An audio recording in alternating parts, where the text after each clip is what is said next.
And she like no point.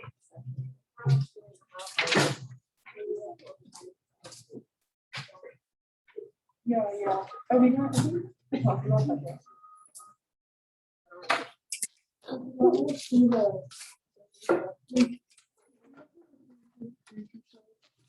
All right. Everybody ready to go? Yes, sure. Anybody else need one while we're figuring that out? Everybody else is good? All right, cool.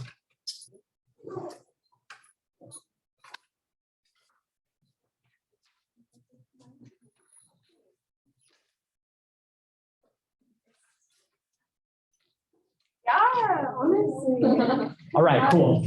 So we left off talking kind of more than halfway down the first column about the imagery of the driver of the tractor being what? Help me out. Monstrous, yes, and even to add to this idea of monstrosity, parasitic. And tell us about what it means to be parasitic. So it's almost like the tractor driver was like what? Yeah, Nadia. Like not in control of his own actions. Not in control, Ava? Oh, I thought they were like infesting the land, like little insects or something. Yeah, absolutely. Yeah, so the tractors get described as insects, and it's almost like an infestation over the land. And the idea of the tractor driver in the seat is that he's been kind of taken over by the tractor, all right? That he's been kind of taken over by the tractor, and it's almost like the tractor's a parasite that got into his brain and his fingers and his toes, and now what is telling the tractor driver what to do? But I mean, really locally, really specifically, the what is telling the tractor driver what to do. Sure. The tractor, right? And that's why I showed you the interview yesterday with Andrew Yang, because the idea of kind of the machine overtaking the person is what Steinbeck's interested in. Because Yang said that first it will be a self-driving truck. This was the interview yesterday. First, it will be a self-driving truck, and the person is there for safety. Then it will be like a VR or a video game where the truck driver sits at home and does it remotely. And then eventually you won't even really need the truck driver. Once they figure out all the data and the AI and they've run those routes a couple million times, they're not even going to need a human driver. And so, Steinbeck didn't have Twitter, Andrew Yang wasn't around, there was no Tesla, there was no AI. But this idea of humans build technology, and then what ends up happening when humans create technology? It ends up whatting them. It can displace them. What else can technology do? Replace them, absolutely. And this is a tale as old as time. People were like, the printing press, you can't make the printing press, like that's gonna ruin society. You know what people are gonna spend their whole day doing? Wasting their time whatting? Jesus, you can't have people reading all day. They're gonna stop working in the what? And we're gonna what? Starve. The novel is evil. Why are you wasting your time reading novels? Stupid novels. So much time. Wait, yeah, exactly. Fatima gets it.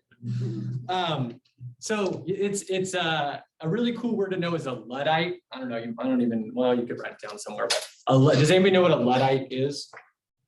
A Luddite is a person who's anti-technology because they're afraid of things like this. So when new things come out, a Luddite will say, no, we don't need that. We don't need that because that's going to lead to this and this and this and this. Other people say any technology that we can create, we need to create. If human beings can do it, let's do it. And other people are like, no, because I'm going to lose my job if you make a robot that can teach, right? So, okay, I digress. Sorry, I'm getting rambling. All right. Let's do at the bottom. He sat in an iron seat and stepped on iron pedals. He could not cheer or beat or curse or encourage the extension of his power. And because of this, he could not cheer or whip or curse or encourage himself. He did not know. So you see, you could just make a note like repetition of syntax. I think this class already mentioned that, but the words and the order of the words is repeating. So you get repetition of syntax. He did not know or own or trust or beseech the land. If a seed dropped and did not germinate, it was nothing. If the young thrusting plant withered in drought or drowned in flood or rain, it was no more than the driver. It was no more to the driver than to the tractor.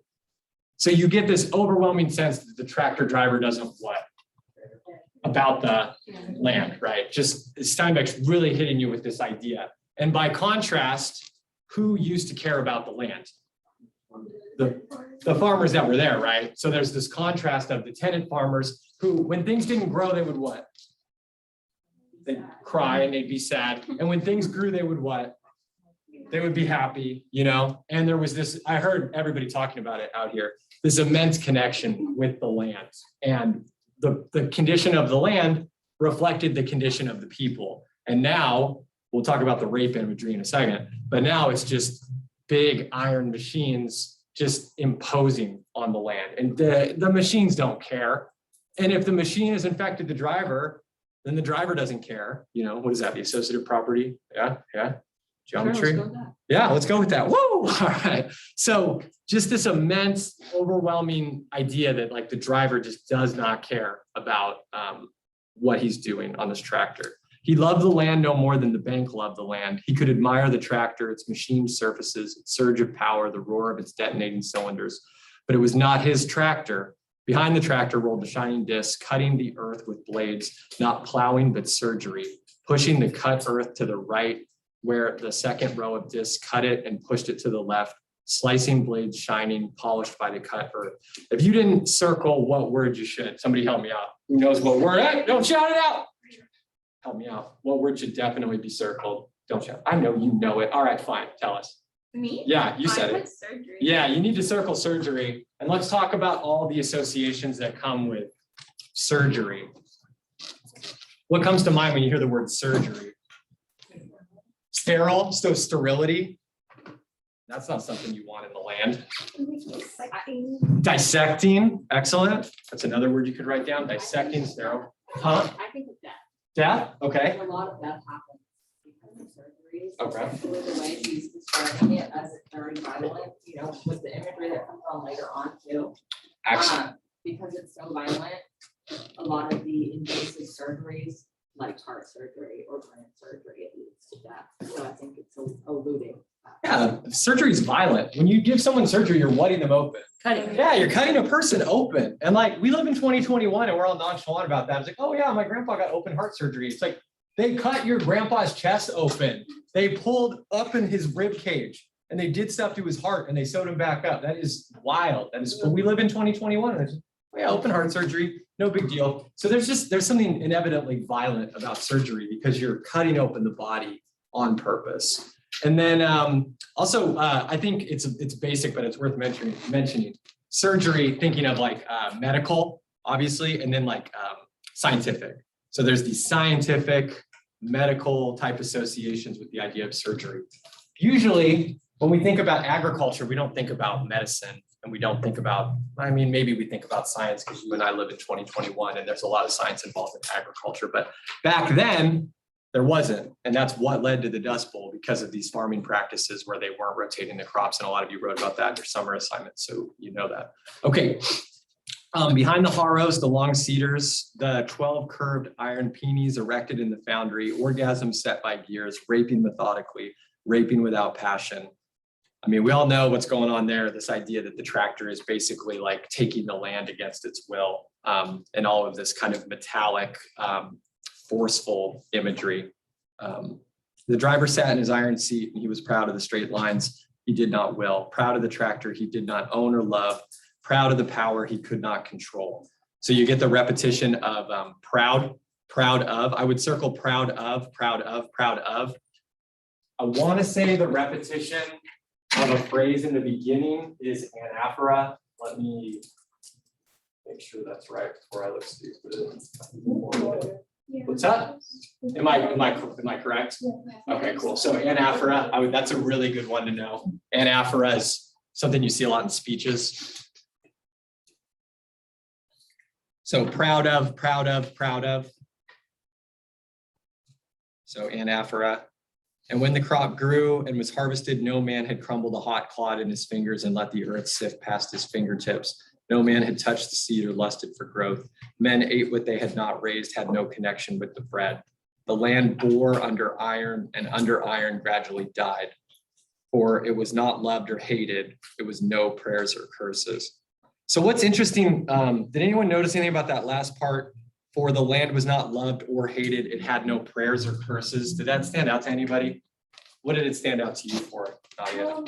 It's kind of, I feel it's kind of like a shift in tone a little bit. It's like very, you have like, I don't know, it's more just like serious and a little more politically, like that last section after like an opera part. Mhm. Because it's like relating back to like religious like imagery, which is kind of just like, I don't know, very like grand and poignant. Yeah, to talk about prayers and curses, you mentioned religious imagery. It makes the land almost what? Starts with an H. Holy, right? So there's almost like we're going to pray for the land, we're going to curse the land. That's religious imagery. So it very much elevates the land. I know you guys are tired of talking about land. We're almost done. We're almost done with grapes of wrath. And I think it's interesting that Steinbeck doesn't only say how much the farmers love the land. He also talks about the importance of the farmers being what with the land? What? Well, one with, and to be one with something means that sometimes you love it and sometimes you hate it. So I think what's really interesting is that Steinbeck puts a lot of emphasis on how much the farmers love the land and then also how much the farmers get frustrated with the land. Because you guys know, being in a relationship with someone or something like the land, it's not always just eating ice cream and going on dates and playing patty cake and having road trips and eating snacks. Like a relationship is sometimes about struggle and it's sometimes about disagreement. And that's what makes a real relationship. It's a balance of negative and positive. So Steinbeck isn't giving you some pie in the sky, farmers running out in the fields into the hay and like, oh, I love my land and it's always bountiful. It's like, no, farming is about sometimes bounty and sometimes scarcity. It's about sometimes you struggle and sometimes you have a plenitude. Like, you know, it's this balance of sometimes the land gives and sometimes the land taketh away, right? So I think it's interesting that Steinbeck balances that relationship. Yeah. I thought that whole last sentence where he talks about how it was not loved or hated or had no prayers or curses is a very good transition to the part where it talks about the kids. But it like flows this whole section, like this whole paragraph about his disconnection with the land and the tractor being so violent. And Steinbeck uses a lot of sexual imagery, like erected or orgasms. And then even it said, like, no man touched a seed or lusted for growth. And then to wrap it up with something that's, like Nadia said, considered holy or religious with prayers and curses, it almost contrasts, because when you think of sexual things or rape or surgery or things, stuff like that, it's not religious. And to wrap it up into religion, kind of this like, I don't know, but like, I just like closes the section. Mhm. And I think that it's really effective at doing so, because you have the prayers and then the curses goes back to like the violence. I think that Excellent. it's like you have like this like forced intimacy and then it's like this like natural intimacy. Yeah, that's a really good observation. Like forced intimacy versus natural intimacy, like a natural relationship versus this like forceful relationship like that. Good job, ladies. At noon, the tractor driver stopped sometime near a tenant house and opened his lunch. If you didn't circle what's in his lunch, you should. Sandwiches wrapped in wax paper, white bread, pickled cheese, Spam, a piece of pie branded like an engine part. Who made an observation about what the old tractor driver's got in his lunch? Don't shout it out. Zach, I bet you have an idea. It's expensive. Excellent. It's like nice food. So he's got nice, expensive food compared to the fried dough. Megan, what else? What did you notice about all that food? All of it is processed, none of it comes directly from the land. It all Bingo. went through a machine before he got it. Bingo. Yeah, so you want to write processed and expensive right next. I mean, he's got not all of it to be fair, but you got waxed paper, white bread, Spam, and a piece of pie branded like an engine part. You guys know what pies he's talking about? You know, no. Like the individually. Yeah, they're individually wrapped. They're about this big and then they stamp kind of like, yeah, little like scores on them, little marks on them. And they're like fried and they're delicious. So yeah, the tractor driver is eating this food that's been processed through a factory that's been, you know, you get it. You get it. He ate without relish. And relish is to enjoy. He's eating in front of hungry children and not even enjoying it. God, what a sicko. And tenants not yet moved away came out to see him, looked curiously while the goggles were taken off and the rubber dust mask, leaving white circles around his eyes and a large white circle around nose and mouth. The exhaust of the tractor puttered on, for fuel is so cheap, it is more efficient to leave the engine running than to heat the diesel nose for a new start. There's irony there. Karina, what's ironic about that statement about the gas fuel?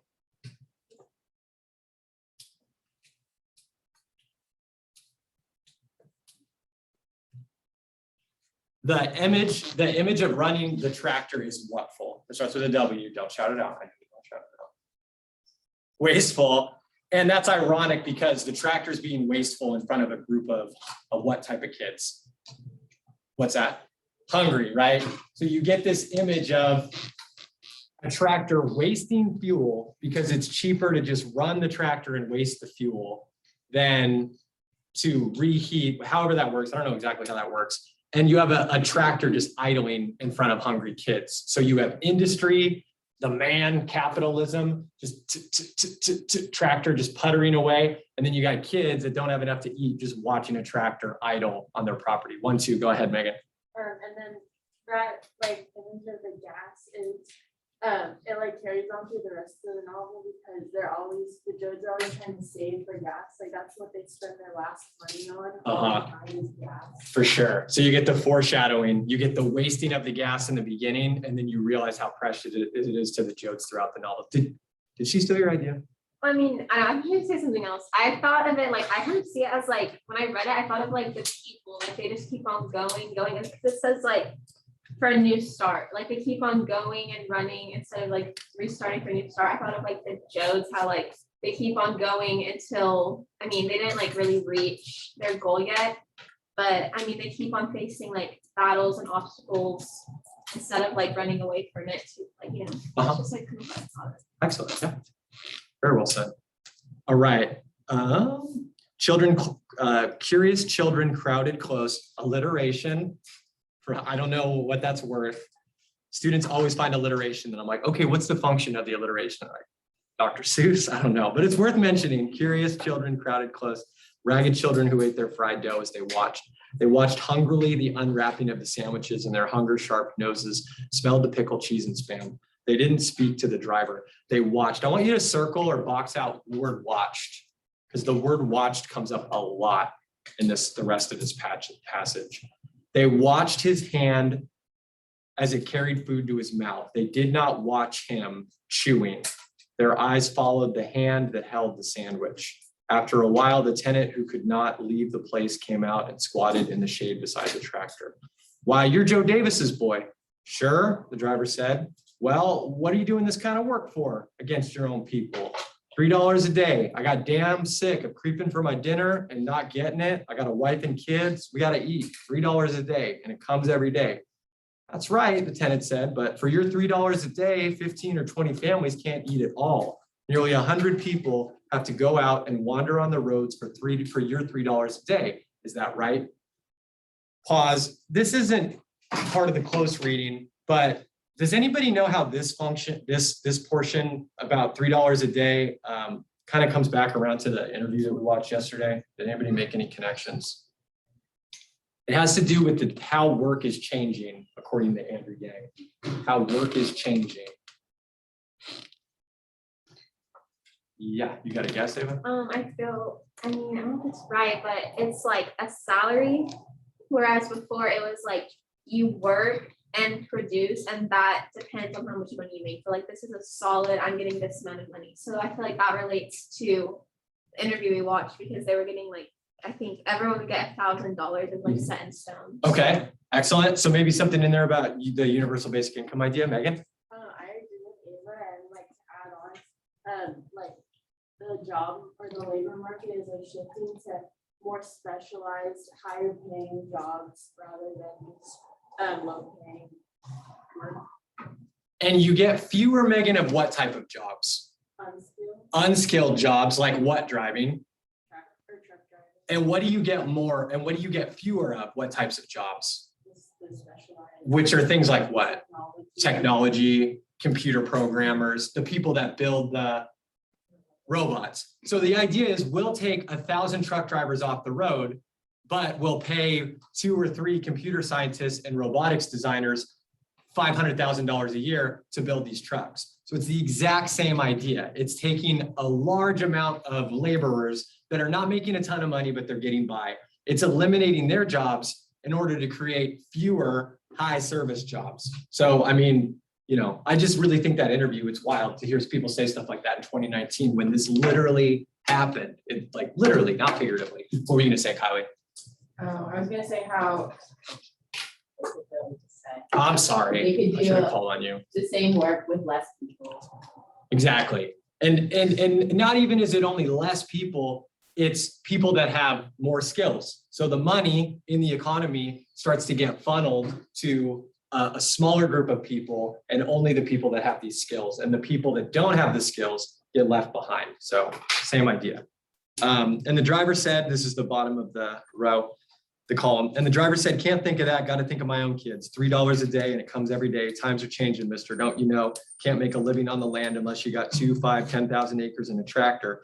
Cropland isn't for little guys like us anymore. You don't kick up a howl because you can't make Fords or because you're not the telephone company. Well, crops are like that now. Nothing to do about it. You try to get $3 a day someplace. That's the only way.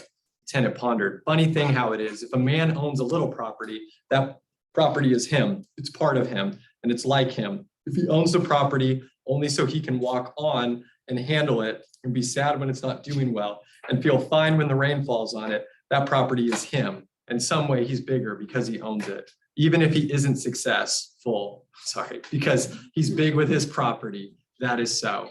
And the tenant pondered more. But let a man get property he doesn't see, or take time to get his fingers in, or can't be there to walk on it. Why? Then property is the man. He can't do what he wants. He can't think what he wants. The property is the man, stronger than he, and he is not small. Excuse me, he is small, not big. Only his possessions are big, and he's the servant of his property. That is so too. The driver munched the branded pie and threw the crust away. Times are changed, don't you know? Thinking about stuff like that, don't feed the kids. Get your $3 a day, feed your kids. You got no call to worry about anybody's kids but your own. You got a reputation for talking like that, and you'll never get your $3 a day. Big shots won't give you $3 a day if you worry about anything but your $3 a day. Obviously, the repetition of the phrase $3 a day. The driver really represents what human emotion that Steinbeck is very interested in. I'm going to repeat that. The driver really represents what human emotion that Steinbeck is very interested in. Yes, sir. Greed and apathy for others. You're right. I think we could get even more specific, but those are both very solid answers. Yes. Survival. Survival. Yeah. Yeah, so I would think selfishness, although you guys are all spot on. I really feel like that driver is about selfishness because he says, I can't worry about you because I got to worry about me. And that's where all of this starts. Everything in the book all comes from this idea. All the problems come from, I can't worry about you because I got to worry about me. Now, the problem is when people are in survival mode, that's a pretty natural reaction, right? You're on the Titanic. You bought a ticket. You're cruising. Was it going to Europe or America? You're headed to America. You're going to New York. Statue of Liberty. Living the life. You're at that fancy. You guys seen the movie? Yes. Yeah, you're at that fancy dinner thing. You're dancing around. And then when you get tired of that, the cute boy you met, he takes you into the bottom of the ship. And then you're like dancing with all like the low income people. And you're just having a ball. And then bam, you hit an iceberg. And now, huh? You skipped a line, but yeah. Yeah. You hit an iceberg, and all of a sudden, everybody's crowding around on the ship, and everybody's trying to get into a what? A lifeboat. And they're like, one guy's dressing up like a woman to get on the lifeboat. Because he's a creep, right? Yeah, creep, he's a creep. And it's like when the S hits the fan, people, they change their behavior because it's self-preservation, it's human survival. And the way the tractor driver sees it is, someone will pay me to feed my kids if I do this job. And so he does it, and he has to block out what he's doing to other people. He just can't think about it, right? And so when you think about, I won't name names, but when you think about now in 2021, people that own companies or people that run industries or people that have businesses, big businesses, and they don't always think about maybe like how the workforce is always treated or like what's actually going on in order to create those items and sell those items and bring them to market. It's like they're thinking about their company and their company's growth, and they're not always thinking about other people. Not my opinion. Well, not necessarily my opinion. Steinbeck's opinion is that's a huge problem, right? When there's a lack of empathy, when people stop thinking about the community, that's when things really go sideways, when people start caring way more about themselves than they care about others. I know it seems hippy dippy, but you can see this is not a hippy dippy book. It's not a kumbaya book. He proves that point in a really, it's a really like scary kind of violent way that he proves that point. You had your hand up. So I think the first sentence on the left part of the red says like, the driver munched the bread and pie and threw the crust away, and he talks about feeding his kids. It's like, come on, dude. Irony. Yeah. Yeah, what a jerk. 1, 2. Whoop, go ahead, Natalie. I was just like relating back to what you were talking about. This whole section to me is just representative of the struggles of the proletariat, including the driver, because he's focusing on that $3 a day for survival. And then the farmer is like upset because the land is his. And it just goes back to the whole thing about separation, or the working class being separated from their actual. I don't remember what it is. Alienation of labor. You guys study that in history or the something? workers being separated from the means of production. That's what I mean to say. Workers separated from the means of production. Yeah. Excellent. So it's just, I mean, I sound like a communist, but like, Yeah, you do. the whole thing is like the separation from the means of production is just really sad because you have the banks who are creating these monstrous things and they're breaking the land, and the workers can't do anything or they don't care because they're separated from, I guess the land in this sense is the means of production. Meanwhile, when you have someone who cares about their and it gets taken away from them, actively taken away from them, they're still separated. Absolutely. So it's just this, the whole thing is this guy wanting, even later in the passage where he's talking about how he's gonna kill them, it's fruitless almost. Yeah. Both of them are going down a path of just not receiving anything. So it's not beneficial for anyone. Absolutely. To build like Natalie said, like the separation from like the land is, as like Steinbeck is talking about, like not feeling one river. I think that like tears away from like the empathy that Steinbeck is like focused on, like saying that that's like the only thing that can like heal society, I guess. And what I was gonna say before, like I thought of like what Natalie was saying is that Jim Casey is like one of the only characters that kind of is not selfish almost, and kind of thinks about humanity as a community rather than than himself. He doesn't really like care. He doesn't talk about like going to California for himself like at all. I think, unlike all the other people who are like, oh, I want to do this in California, I want to do that in California. He's just kind of like along for the ride and there to like help them. And so I thought that was just like, he's like, I think it's notable. It's just like the only character that doesn't act that way. He's like very different. JC, there you go. Excellent. Very well said. All right, jumping over to the second page. I know, had to keep the line straight. Sorry, I skipped a little bit.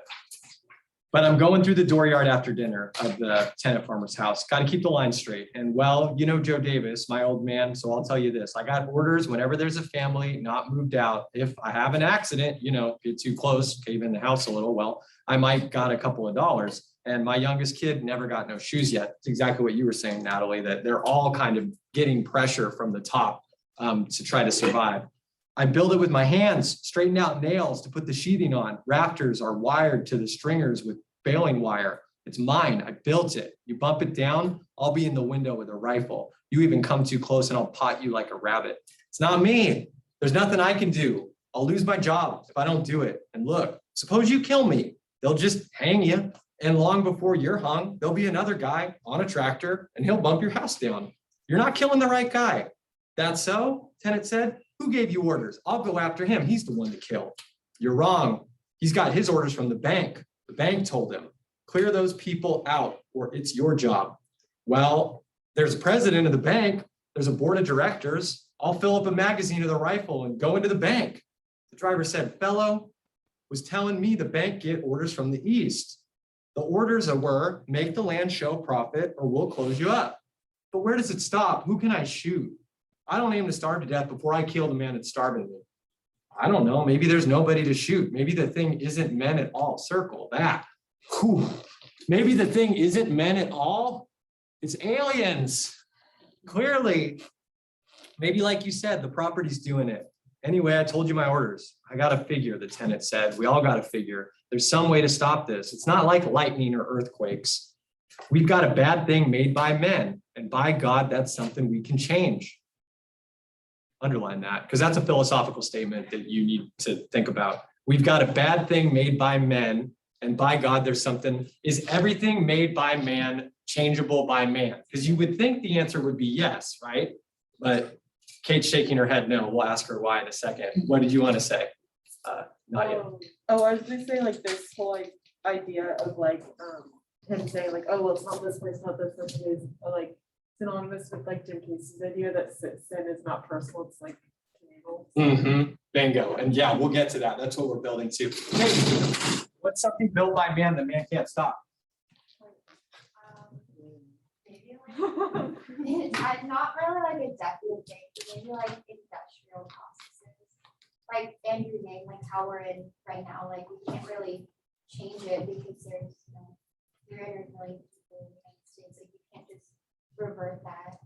I don't know. It's kind of like how in Frankenstein, how he makes. Oh, don't say too much about Frankenstein because we're gonna read it at the end later. Okay, Yeah. but like kind of like that sexual idea. Yeah. It's like you can't undo something that's so big, like it's out of work. Okay, so the idea of giant industrial processes, kind of the industrial, maybe think of the Industrial Revolution. Can man undo the Industrial Revolution? Unindustrialized, ladies and gentlemen. I'm gonna make my own clothes. I'm gonna build my own car. I'm gonna build my own freeway. I have none of the skills to do that. What's that?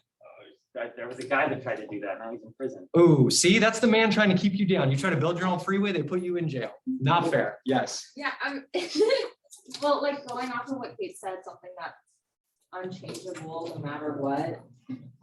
In this sense, I'm gonna go with the system of capitalism. Okay, so We've had economic that- systems. Yeah, we've had that set in place and there's really no way we can just stop everything and change it. No matter how hard we work, we can't just stop everything and change it. Like, I'm thinking of Animal Farm, because that whole book, at least to me, with Orwell, was like representing the Russian Revolution and how like, again, fruitless that was, because they all just ended up suffering no matter what. It's just, you can't, this whole thing is, these people are victims to capitalism, and there's really no way that we can stop or change it in any positive light. It's stuck forever. So think about what Kate said and what Natalie said. Industrial processes, industrialization, economic processes, economic institutions. Those are not individuals, are they? Those are not individuals. Those are like ideas that got put into practice. They're ideas that have evolved over time. Those are the things that are not fixable. If you have one evil, crazy person who likes to chop people up, yep, that's right, and put them in the trunk of his car, what can we do with that person? No, not the person in the trunk, the axe murderer. What can we do with that person? Send in the Navy SEALs, man. Blow that guy away. What happens to the evil? It's gone.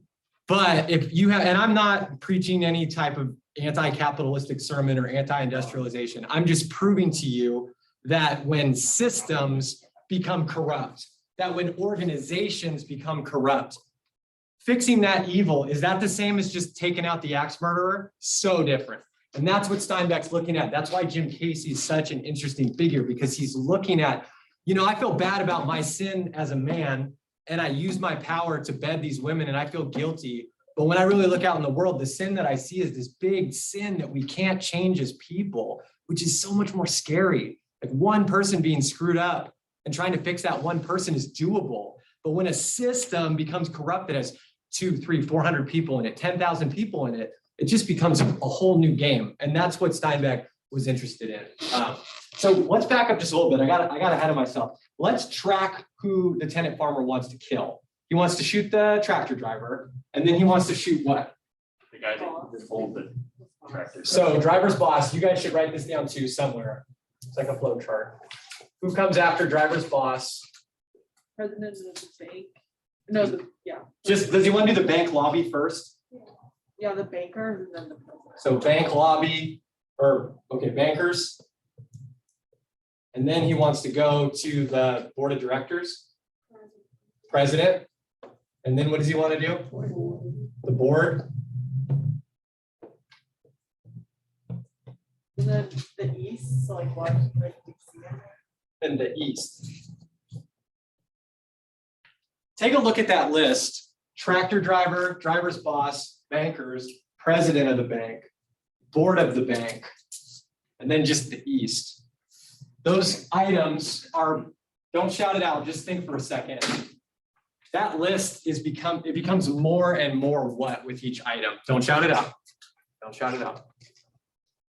When you look at the items in this list, it's becoming more and more and more. Lexi, what comes to mind? It starts like, it kind of like starts with something like, honestly, like not as important, like they still are, but then it like eventually starts going up to like higher people and more important people. Excellent. All right. Grayson, what do you think? What do you notice about the list? Basically what Lexi said, like it just gets higher and higher with the power of the next person. All right. Yes. And I think to add on, they grow in like wealth, I guess. The individuals become more wealthy. Okay. So this list, it's wealthier and wealthier entities. Okay. And yes. It becomes more like generalized, like it goes from an individual to like bankers, the president, the board of directors, and then the east. And even more so with that idea, it starts with an A. It becomes more and more abstract. Bingo, bango. I knew I would like this class. Yeah. So you're talking to this little tenant farmer who's been growing corn or cotton his whole life, and that's what his pappy and his grandpappy did. And you're trying to explain to him, you can't kill me. Well, then I'll kill your boss. If I can't kill your boss, I'll kill the bankers. If I can't kill the bankers, I'll kill the president of the bank. If I can't kill the president of the bank, I'll kill the board of directors of the bank. And if I can't kill the board of directors, it's the east. By the time you get to the east, can this problem even be understood? No, it's just like, it's like when people say, well, that's life, something really, you start to try to pick apart a problem and somebody just finally says, well, that's life. And you're like, that's not helpful. Like, where does it end? That's what the tractor driver wants to know, or excuse me, the tenant farmer, where does it end? And it's like, when you get to the east, there is no end. You guys know who Great Gatsby was always talking to on the phone? Yeah, it wasn't a mob, but they know it's like, Gatsby, sir, the east is calling, or like, the west is on the phone. It's like, it was to give him this mysterious vibe. Like, who is he talking to the west? Who's on the phone? Oh, the west, people in the west. Ambiguous. What were some other people had other hands? The list gets more what? Disconnected, like on the land. Oh, excellent. Disconnected from the land.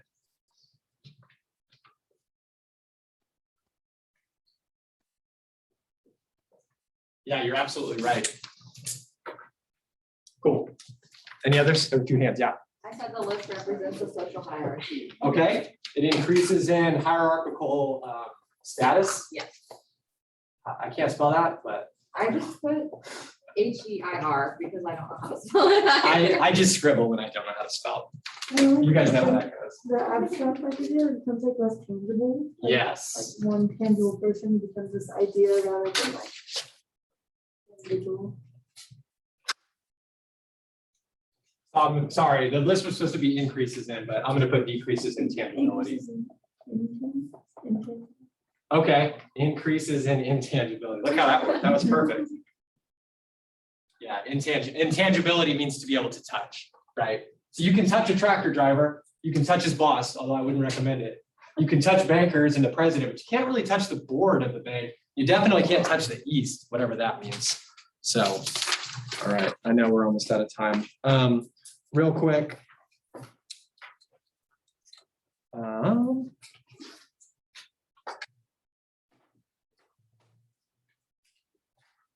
We gotta, all right, so the tenant, real quick, the tenant sat in his doorway and the driver thundered his engine and started off. Tracks falling and curving, arrows combing, and the foul eye of the cedar slipping into the ground. Across the dooryard, the tractor cut and the hard foot beaten ground was seeded field, and the tractor cut through again. The uncut spaces was 10 feet wide. And back he came. The iron guard bit into the house corner, crumbled the wall, and wrenched the little house from its foundation, and it fell sideways, crushed like a bug. So bug, we're thinking about more insect imagery. And the driver was goggled and rubber mask covered his nose and mouth. The tractor cut a straight line on. The air in the ground vibrated with its thunder. The tenant man stared after it, his rifle in his hand. His wife was behind him and the quiet children behind, and all of them stared after the tractor. So the final image is a man with a rifle, and 70 years ago, the rifle really would have what that man? Would have what? Yeah, what? It would have been like powerful. Powerful. It would have saved him, right? That would have been enough, right? A man with a rifle, he can defend his home, but we have a new modern problem. Can a rifle solve it? No. Who are you gonna shoot? Whew. All right, cool. So, that was fun to be reading Brave New World when you get the time and the inclination. And then we're gonna have, like, what's today, Tuesday? We're gonna have a little more discussion on grapes, and then we're gonna pick it up with Brave New World. If you're reading and you want to talk about Brave New World, I won't lecture on Brave New World on purpose on these upcoming days, but if you have questions, please bring them to me. I'm more than happy to answer them for you. I know some of you are. Any questions right now? Will we lecture Brave New World after the due date? Yeah. If we have a test, we're supposed to know by that time, and then we'll talk about the topics again. Yes, because I won't start talking about the book until I assume everybody's read the first 5 chapters. If you are missing quizzes, please come in and see me. Lunch is good today. I'll be here, or something. Okay.